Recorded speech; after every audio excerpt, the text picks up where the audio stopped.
Bot fans, it's here. This is the Red Square, Blue Square season finale. I know, very sad times, but also great times because we have crowned a new BattleBots champion. We're going to talk all about the final 3 rounds, the championship match, the recipients of the Best in Show awards. So, one last time, welcome to Red Square, Blue Square, your go-to for BattleBots recap and reaction.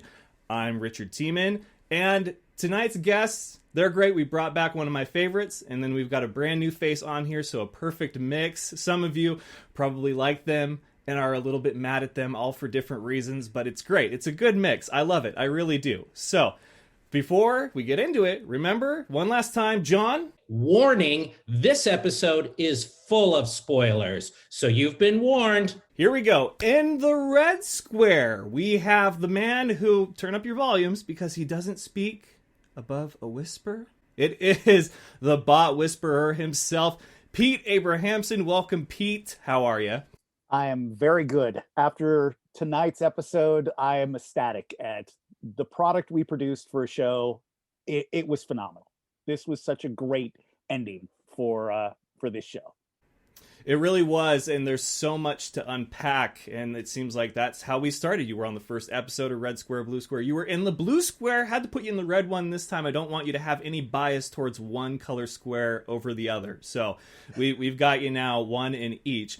But then, in the Blue Square, this man and his bot are responsible for probably enough brackets being busted that you yourself threw a tantrum. You see what I did there? It is the captain of Tantrum, Aren Hill. Welcome, Aren. How are you?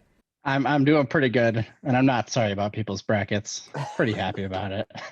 It wasn't mine that you busted, but I'm sure that there was enough people out there that did not have you going beyond that first round, and then all of a sudden Bloodsport, and it's like, what is happening? So, all of your guys' hate tweets, social media, these are the two guys right here, okay? the bot whisperer and the man behind Tantrum. But it was a great season, it really was. And how fitting is it that in a season where there was so much against it, all the pushback and the rescheduling and all the safety protocols and mandates, that we were able to watch it and enjoy it and crown a new champion. That was, to me, a really great feeling. And we knew that going into the season, but just to actually witness it finally and be like, wow, like there's a new champion, and I cannot wait for the next season already. So we'll start with you, Pete.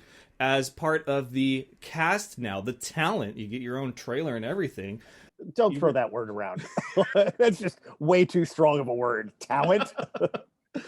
But you were there for the taping, and for that to conclude is one feeling. But to watch it actually play out and air on live TV, and now that's concluded, what is that feeling like? Aaron Catling, as our showrunner, has done such an amazing job in what he's produced as a final product from the editing bay. Like it, I'm just stunned. Like almost every episode, I'm like, oh my God, Aaron, how can you get any better? I'm just texting away like, Aaron, could this get, because it's just the beats, what he's chosen to sort of how to show these fights. And plus these fights, like Aaron, Hill, the robots you guys brought this year, we did tell you it was going to be March, and then you had another 6 more months to actually work on robots before we actually shot. So that pretty kind solid of helped. schedule. But like you guys brought some of the best bots I've seen in years. Like, I mean, this was one of the best, hardest hitting seasons I think I've ever seen. You go into it and you're just like, okay, so we're missing some international teams, which there's a very, very good feeling of kind of redemption, I guess, if you will, maybe irony, however you want to put it with, how the championship ended up going. But, you're missing a lot of familiar faces, but with it came so many great new faces. The Best in Show awards were given out, and Rusty won the best new bot, or the rookie of the year, however you want to put it. And I love that so much because, he goes out there, he wins his debut fight, and he's this guy that's beyond his own bot. He's a character that you've come to know and love. And I know you, as cast and crew that have watched this thing since its infancy, you have got to love seeing folks like Rusty in this. Yeah, when Dave Eaton sort of steps onto the stage and then takes the stage, like, it was just done. Like, everybody was looking at each other going, oh my God, did that just happen? This guy is a treasure. We need to keep showing him. So that, like, giving him that award, we just felt obligated because of the swell that happened at the event for Rusty. Was like, we have to make something for him. Like, this is too amazing of a story. He's too great on camera. Rusty survives all its fights, bruised and battered, but survives its fights. Like, that was amazing.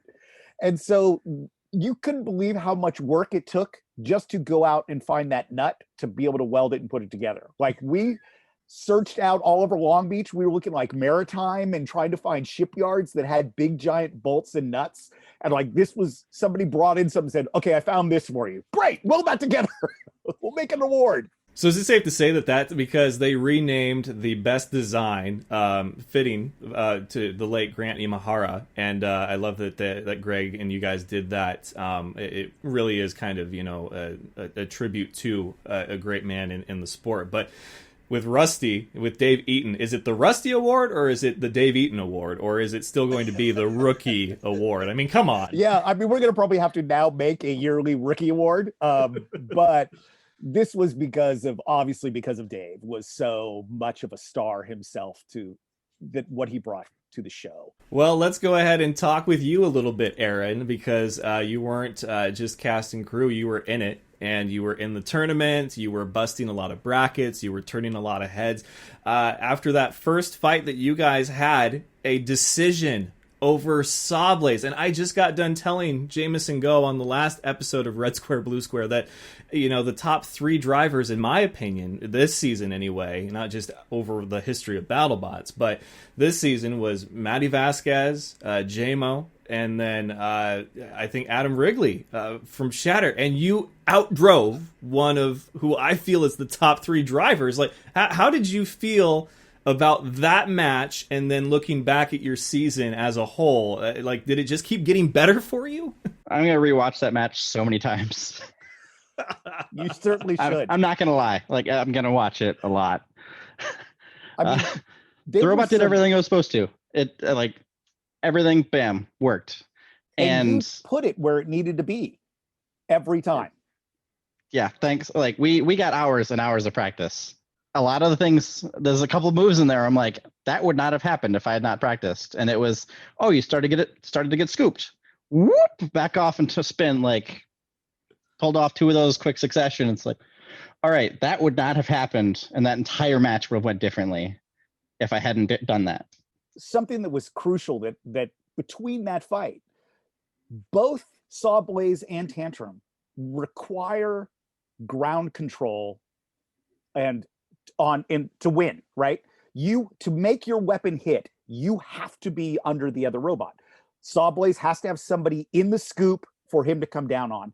You have to be somewhat under them to be able to really launch the wheel. He never got the chance to have you in his scoop. And that was a testament to all your driving. He got me in the last 10 seconds, but by that point in time, the armor's broken. So therefore it was just, spins. Okay. But we armored up to 7/16 of steel on the top of the robot before that fight. I was just out of straight paranoia after seeing what he did to Witch Doctor. I'm like, little robot, big scoop. It does that apparently. All right.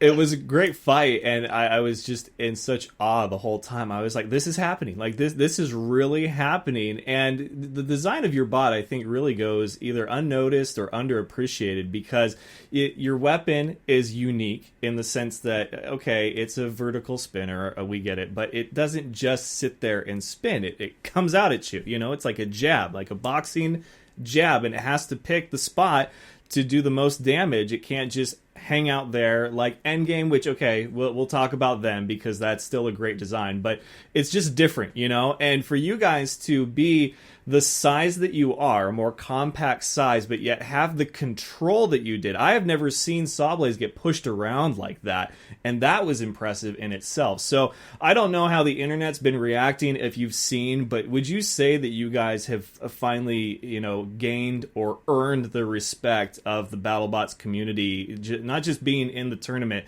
but with a just landmark fight like this one against Sawblaze? I think it's pretty safe to say you need to pay attention to us.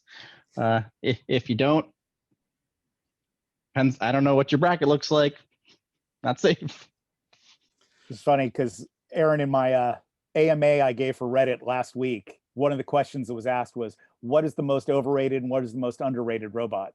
And I said, I don't have any overrated robots, but the most underrated is Tantrum. Without really spoiling what was coming this week, right? So. Yeah, I agree. I love that you got everybody's attention if you didn't have it before. There was a lot of bots and teams that really got some attention and some well-deserved respect. We talked about Adam Wrigley and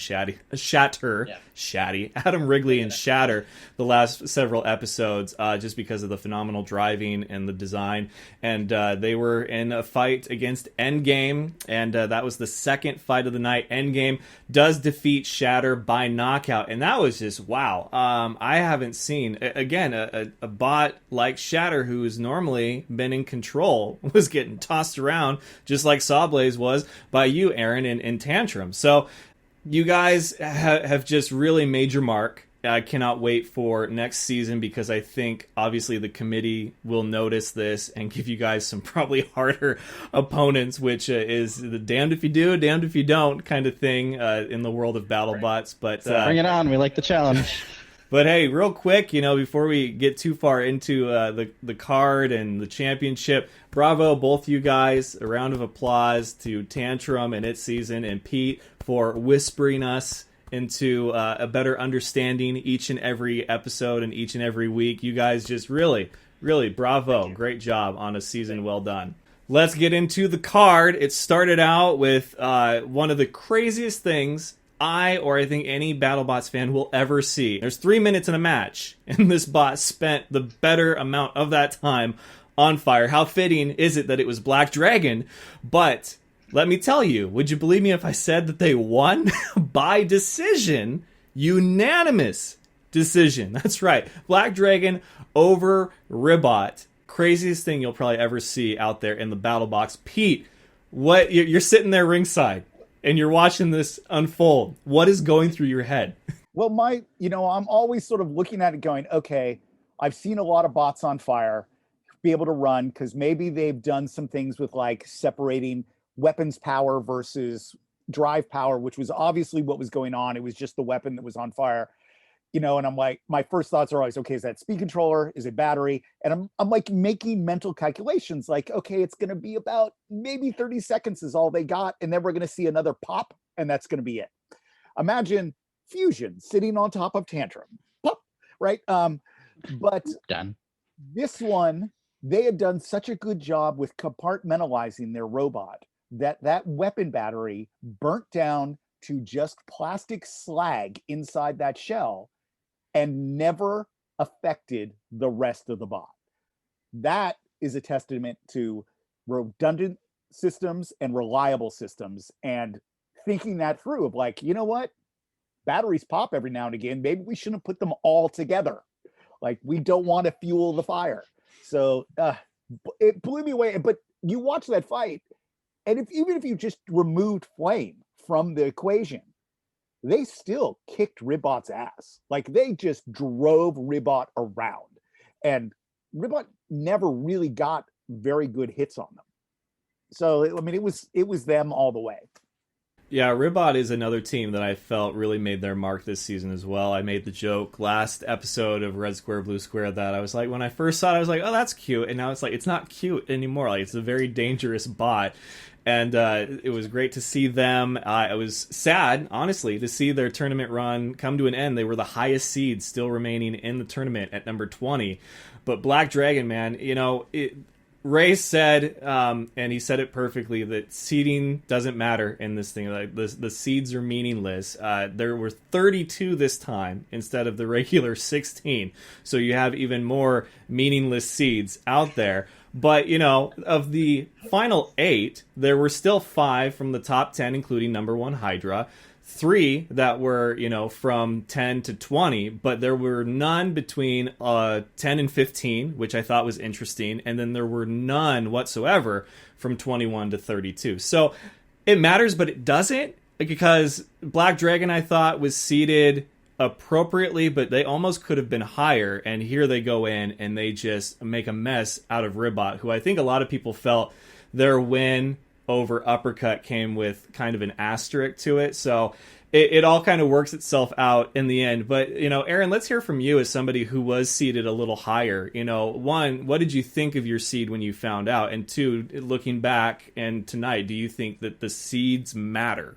So we had put ourselves, we like met the night before they released it, and we put ourselves like 25 territory. And a lot of that is bringing in past history and stuff, as far as like we don't have the tournament run credentials some other teams have had, so it's okay. So when I got put at 18, I was like, all right, pretty solid. Checked out a corner of the bracket. It's like, I don't like the fact that it had Scorpios and Sawblaze in it. They have an interview for me early on in the season asking who do I not want to face, and Sawblaze is number 1, and Scorpios pants me last year. So it was, yeah. So that's one issue I had with the seeding. And then it's also interesting looking at it. I'm curious how the rest of our Fight Night fights would have went had we pulled off the win over Valkyrie and not had battery issues. Because people like going into Bloodsport fights, like, oh, undefeated Bloodsport versus 3-1 Tantrum, and the one loss was okay. So I don't envy them having to sort in some level of sense 32 robots, but pretty happy to end up at 18. Yeah, I think Jake said anything past like 15 is really just, who do you want in, and then who do you want them matched up with? And I can see that a little bit, because although it is sport, it is still television, and we've emphasized that several times on the show, that there are things that they'll do, that you may not notice at first, but they'll kind of be like, this would make for a great storytelling, so let's do that. But let's see if they notice. And Pete, I know you're smiling over there. You're just like, yeah, I get it. As someone who is part of the cast and crew that's probably been on, the committee before, seeing where bots go as far as 1 through however many there is, we had 3 that were undefeated that were not in the top 10, Beta, Mad Catter, and Jackpot. And we discussed that a lot when they announced the tournament, and I said, I don't know if that was right, but I'm not on the committee. So in your opinion, what was the biggest deciding factor for some of these bots that we saw in kind of different places? There is a lot of, like you said, sort of the matchmaking of, if we were to go with bot A versus bot X, well, bot X is just going to be out. Right, immediately. Like, we just sort of know this because it's the rock, paper, scissors game. And there are times you're like, okay, well, we actually would prefer to see some of these other bots that may be lower seeds get a chance to make it further along. So somebody who you might think is like, that bot should have been ranked super high, like, let's say Jackpot maybe should have gotten the higher rank that you're thinking, but they're also an untested new team. So how deep can they go into a tournament bracket? To win the tournament, a robot has to fight 8 fights. I mean, just think about that. When you look at like a bot, what Aren did to Sawblaze, the amount of work that it requires to go do Sawblaze to get it back up and running is a massive undertaking. So you have to sort of look at, you see, how does these bots have the ability to go deep? And that sometimes, like,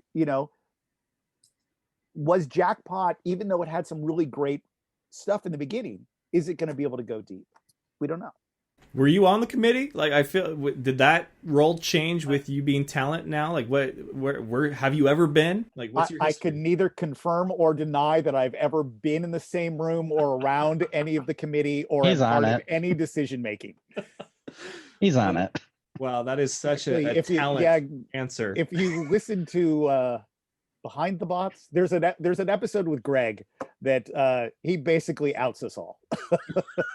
So yes, I'm on the committee, and all the builders know it, right? They all know, but we just don't say anything. My main role in the committee is to go in the evening after all the fights are done and to sort of look at what's going on in the pits and understand who can fight when. If anyone's going to do that role well, though, it's obviously you. The judges can, sure, but they get enough heat. And I really want there to be a shirt of you that just says, "I want no part of the internet," because that was hands down one of the best quotes from the whole season, and so true. I'm like, he gets it. Pete gets it. I don't remember which fight was that I had, because there was a couple of good controversial ones. Was it Hydra? It might have been. I think Probably Hydra. It was probably, yeah, more than likely. Any great quote or controversy stems from a Hydra fight, usually, especially that huge one. I feel for Derek, Jason, and Lisa sometimes so badly. It's like, oh God, you didn't just vote that way, did you? Like, what the internet's gonna do right now in 15 minutes after this airs. Like, it's all over. Well, that's what I said on last week's episode. I was like, it would be so hard for me because the tapings are done and over. And this was probably the shortest turnaround time of any season that we've seen from taping to airing. So I can't even imagine the normal turnaround time when it's months in between, where now you're a judge, you have social media, not just probably one, but all of them. And you're sitting back and you're just like, oh, episode 3? I'm gonna mute this. We're gonna mute the phone. We're gonna set it down, and I'm just gonna. Yeah, let me take. Can I cancel my Twitter account for this? Yeah.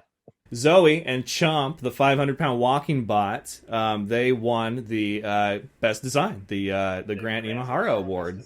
Yes. And that was very well deserved. Also, Tantrum over Sawblaze by decision, and still just crazy to think how that fight went. And then the main event, we called this last week the round of 8 main event, because obviously the championship is the main event, and that was Whiplash over Hydra. Down goes the 1 seed. There were 4 that entered. 1 was left, and it was Hydra. And I said last week, if there is a bot or a driver that can derail Hydra, it's got to be Matty V and Whiplash. And sure enough, like, wow, it just... I'm watching this one, and it's like, okay, so we have Black Dragon was on fire. Endgame over Shatter was like the one fight that I think made the most sense out of all of them, because then Tantrum and Sawblaze, and I'm like, wow, this is crazy. This was just an absolutely crazy fight. Split decision, so very fitting of a round of 8 main event, especially these 2 drivers, these 2 teams, these 2 bots. So fantastic. So well done to Jake Ewert and Hydra and Team Waiachi. They broke the Waiachi curse, but now they need to get back into the championship and bring home another giant nut. So that was your round of 8. Then we had Endgame versus Tantrum, Whiplash versus Black Dragon. These were 2 fights that I was like, whoever emerges from each side to be in the championship is going to have really earned it. And I think one knockout, and I'm sorry, Aren, I know it was probably tough for you guys, but looking back at your guys' fight against Endgame, is there anything that you would have done differently at all? A little more testing. We took our own weapon out effectively, which is just embarrassing and something you shouldn't be doing, especially in the Final Four. So, and just like in the Bloodsport fight, as soon as that happens, you're like, crap. We had discussed ahead of time, if we lose our weapon, we need to take out theirs. Our best chance of doing that is our face. Let's go. And then, yeah, they got us. That thing hits like a truck once it properly gets underneath you. I got him again. Oh, also we got the heads up before that fight. Hey, that screw over there doesn't work. Which one do I get him into? the one that doesn't work. It's like, the box was not shining on me on that one. But yeah, like I got some nifty examples of material deformation. But yeah, so we ended up upside down with a perfectly functional self-righter with no receiver power. So it's like, all right, mechanically it's all there, just doesn't have the thing to tell it to get back up and keep smashing its face into the other guy. So they got that win fair and square. It was a solid match. I'm okay going out on that one. One thing I noticed that was very different was you had black smoke come out of your robot. Most of the time we have white, which is the lithium batteries, right? What was burning inside your robot that caused the black smoke? Yeah, well, so the most annoying thing about the puncher setup, it's a hub motor, so the motor's inside the disc. You need to get the power to the motor. So in this instance, those 3 cables that go to the motor, they shorted due to a part breaking off, landing where it really shouldn't, and making it sad. So that was the weapon motor speed controller going up in smoke. Got it. Okay. Endgame gets the win over Tantrum. It was a knockout, but really they just flipped you and then got the count out. You guys could not self-right, but a really great season. Tantrum broke a lot of brackets, busted a lot of brackets out, whatever your term is, but a lot of fun to watch, really it was. As somebody who, I didn't know any of the winners this season at all, and it drove me nuts because I just came from the tapings last year where I told Greg specifically I want to be there to watch a champion get crowned, and he's like, okay. And so I was in the know, right? I had to basically run everything by Greg before I would post it, like the content that I got, but I was part of the club. I was in the cool kids table where I knew what was happening. I had to watch this as a fan all over again. And I gotta say, I really loved it because it was a very entertaining season. And so week to week, I thought it was great. 2 hours flew by and everything was done so well. But yeah, in the back of my mind, it drove me nuts going like, okay, who's gonna win this? Like, I really don't know who's going to win this. And sure enough, it was surprise after surprise. Whiplash got the win over Black Dragon. This one was by unanimous decision. And they did to Black Dragon what Black Dragon did to Ribot in that first match. They just pushed him around. They were in control the whole time. And I was like, God, Matty V is just so dangerously good at driving. So now we have our championship set. We have Whiplash. We have Endgame. One international team. One pretty local team, if there is such a thing, because a lot of bots are either from Florida or California, or as Kenny likes to say, hey, it's another Massachusetts team out there representing. Right. So you get this matchup. Pete, first reaction to seeing who's in the championship, and did you have any kind of initial inkling as to who your favorite was? Yeah, I mean, I had actually had a conversation with the Vasquezes prior to their fight that, I mean, either way, the show wins. We either have this amazing all-American family of the Vasquezes and the story arc that they tell of Matt growing up and the kids growing up and Jeff bringing them into Robot Fight. I mean, I've known them since they were very small kids and when they used to come to Zozbots and fight little 1-pound robots. And then we have a chance to have an international team win. And the bonus of our show from a production standpoint of having an international winner is massive for our international sales, right? This is a good thing for the show. Either way, we won. Like, it was the best outcome we could possibly ask for, is to have either one of these teams be up there in the championship.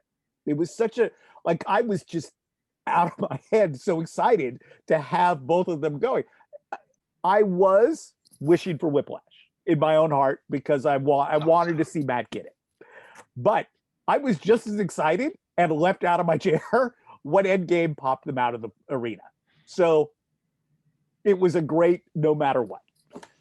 I was going to try to set up the winner a little better, but Pete just ran and didn't even whisper who won that one. So yes, Endgame over Whiplash. Blink and you missed it. I don't even know if this fight went over a minute. It'd be really close. I'd have to watch it back to see if it did, but I was surprised because Matty had done so well box rushing all tournament long and really picking his spot, and then for him to not and to play, I was like, I don't know if I agree with this strategy. There was some things that Endgame did that were really smart.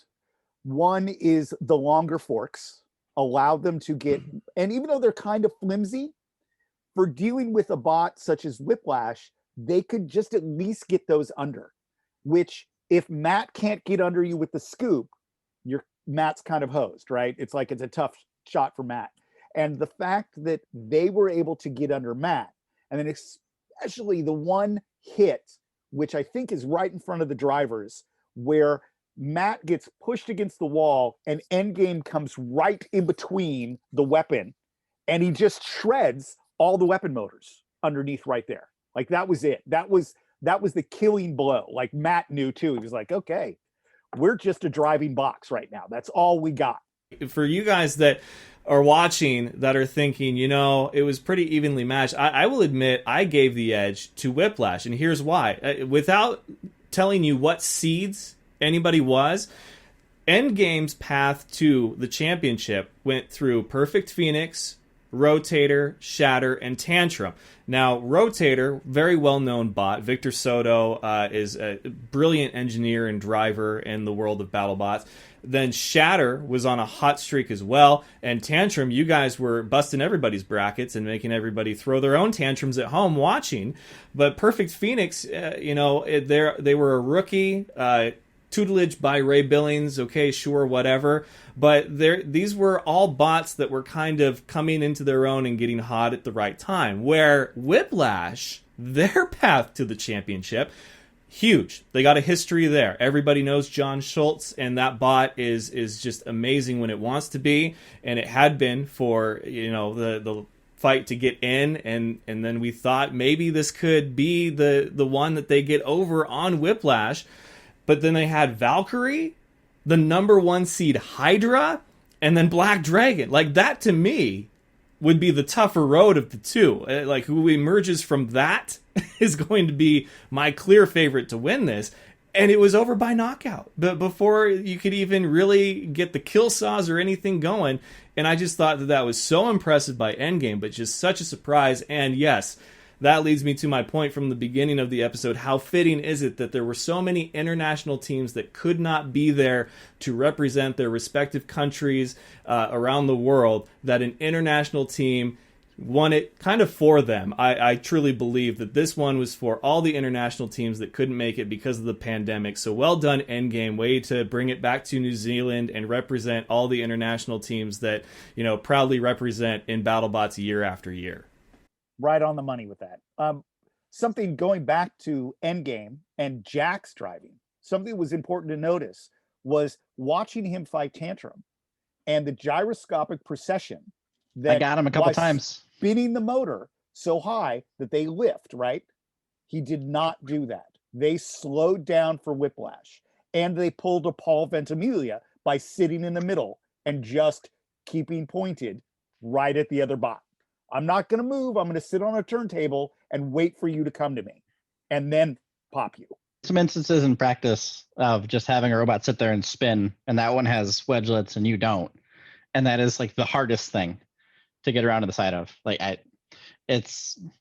I'm happy the couple times I did manage to scoop the crap out of Endgame and get him, but I don't know what would have happened in our fight with them had they taken the approach they took against Whiplash. Like I might not have worked. So it's like, all right, that all turns into the ground game. Both bots had a loss against great opponents, and they were ones that made an exit a round or two earlier than where they even ended up before the championship. So that in itself was crazy. But Endgame, well done to those guys. I think this is, like Pete said, great for the sport of BattleBots, especially internationally. Won it for the bots in the countries that couldn't be there. And I'm just going to say it now, though. Episode 1 of the 2021 BattleBot season, Bite Force versus Endgame. And then we need to have Scorpios versus Sawblaze. Either one of those can main event. I don't care. But those are I have to see these fights. That's kind of the Endgame Tombstone fight right there. You don't know who's going to come out and just get smacked so hard that they just go flying and they're stunned, right? So, as far as looking back at this tournament, Pete, let's start with you. Is there a bot that you think that really, if as long as they keep doing their thing, impressed you the most as far as their future in the sport? So, I mean, of course, Whiplash. Like one of the things that, and same with Endgame. What was happening in the pits with them is they were breaking down their robot, cleaning it, which I can never stress enough to these people how important it is to vacuum out your robot. Little shards of aluminum do not mix well with speed controllers. And that's usually one of the killers that happens.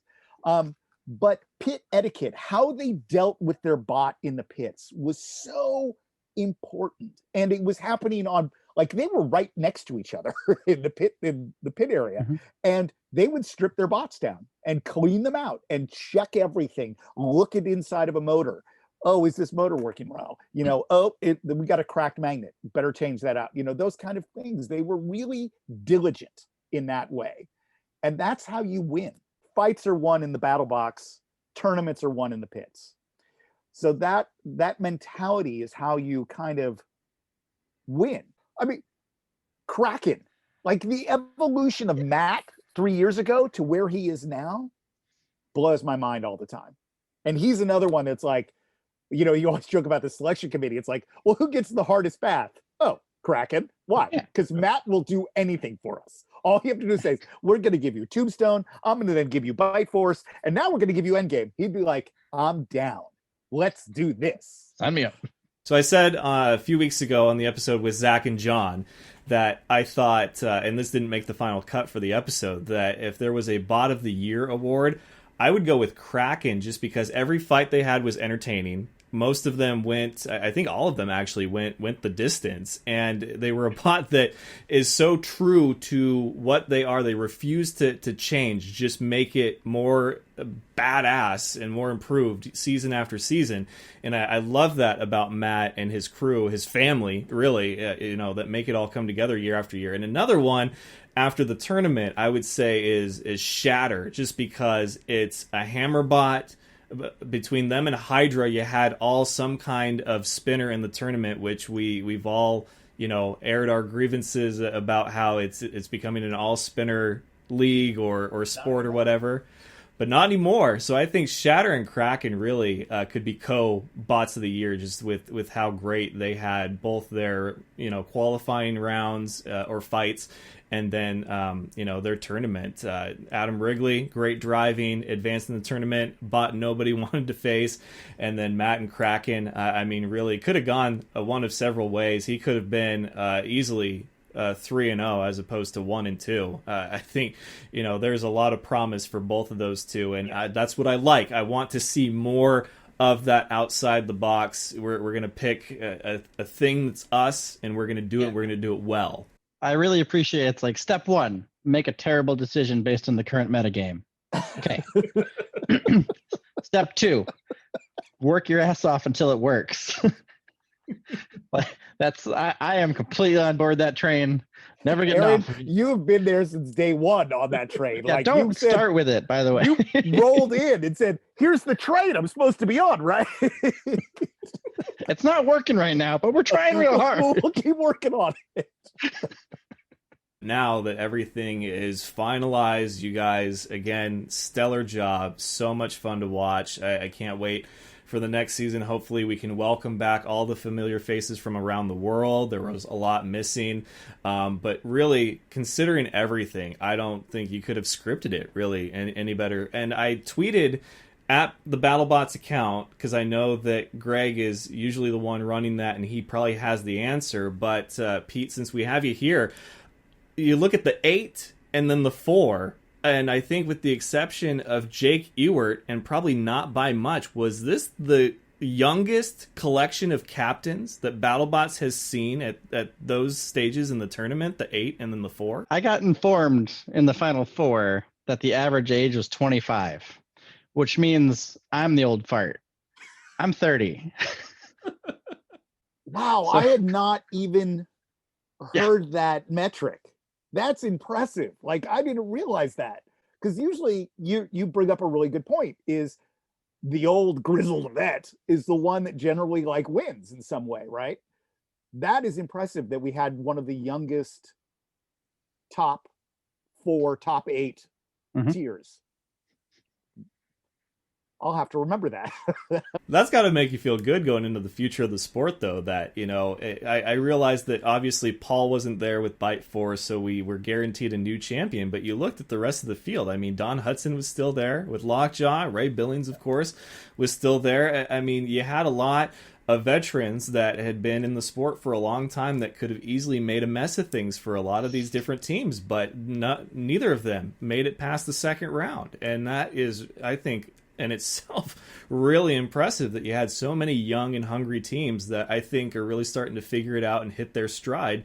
And that's why we had so many more decisions than knockouts after the initial round of 32. The whole season long leading up to the tournament, there was 7 or 8 fights on the card, and you had 7 or 6 knockouts and a couple of decisions. And then you get to the tournament, and now it's like there's 5 decisions to 3 knockouts. Or tonight there was 2, technically 3 knockouts if you count the championship, and the rest were decisions. I mean, that is very impressive, and I think we're seeing a very good field of competition moving forward. So again, props to everybody involved. It was crazy impressive to see these bots go the distance, and I felt bad for the judges. I was like, this is the time you don't want to be a judge. Like, you can judge during the qualifiers in the regular season. You don't want to be a judge right now.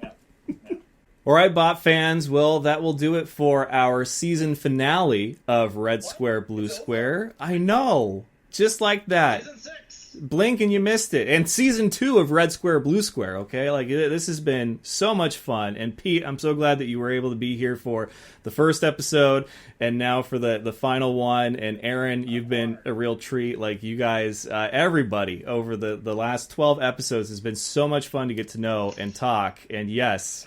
And Tantrum says hi. Tantrum says hi.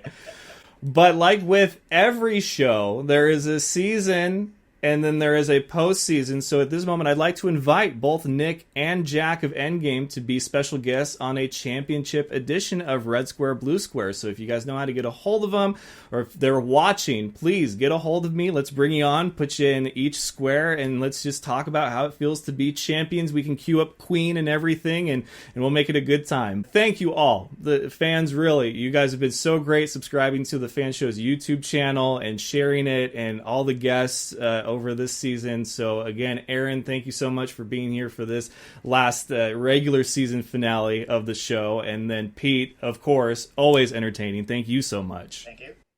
Anytime, Thanks for having man. me. Anytime. All right, guys. Well, this is normally where I say new episodes of BattleBots every Thursday on Discovery at 8/7 Central, but we're just going to have to wait patiently to get the announcement of when the tapings are happening. You can apply if you want to compete, which, hey, if you think you've got what it takes, do it. We'd love to see you, and we'd love to have you on Red Square, Blue Square next season. BattleBots.com. BattleBots.com. And normally I'd say that we upload new episodes of Red Square, Blue Square every Friday at some point. But this is it until we get the champs on. So stay on the lookout for that. We're going to have some more robotics division content, as some of the outtakes and things that we didn't air on the official episode. So those will be fun. But for Aren Hill and Pete Abrahamson, I'm Richard Tiemann. This has been Red Square, Blue Square. Thank you guys so much. Have a great night. Thank you very much. Take care.